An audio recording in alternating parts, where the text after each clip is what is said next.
Part of the game. This is how I do it. Alright, so to get pretty technical, which I don't like to do normally, but it's important to get technical with the grip, because if your grip's not right, you're gonna have to be an exceptional player to succeed.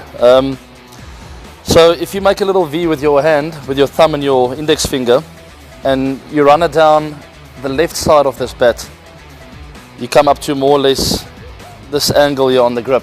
That's where I like to have my V of my left hand, alright? And same with my right hand. I put it pretty much in the same spot there, just on the left hand side of the left edge of the bat. Alright, if I get the V's right, just on the left there of the middle of the top of the grip, I sort of just grip it then. When I hold it, it's important not to have an angle on your wrist. Alright, it must be really firm straight down, not bend this way or that way. And right throughout your shot, it needs to stay similar to this. Alright, this gives you really strong power in steering the ball wherever you want to. Your right hand is obviously the power hand. They talk often about the bottom hand, so this is the right hand for a right-handed batter.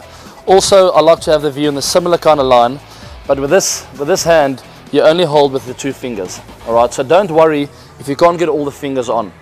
More often than not, you'll only have two fingers on the bat. Make sure it's nice and tight on there, and every now and then your fingers will get on, but it will happen naturally. Don't think about it. These two fingers are the most important. Get it on that line, on the same line as your left hand, and then once you feel comfortable, you're ready to go. I can think of some of my friends, a guy like Graham Smith, who was an incredible cricket player, but his grip was very strong on his left hand, which meant that he had a bit of a bent on his wrist and a very closed face. He still made it work because he's a very talented human being, but it sort of limited him in some of the shots, especially through the offside. He found it really difficult to open up his bat. Whereas if you have this strong grip running down the left-hand side of the bat, you are open to play. De Villiers hit the fastest 150 in one-day international history as South Africa amassed 408 for 5 wickets in their Pool B match against West Indies in Sydney.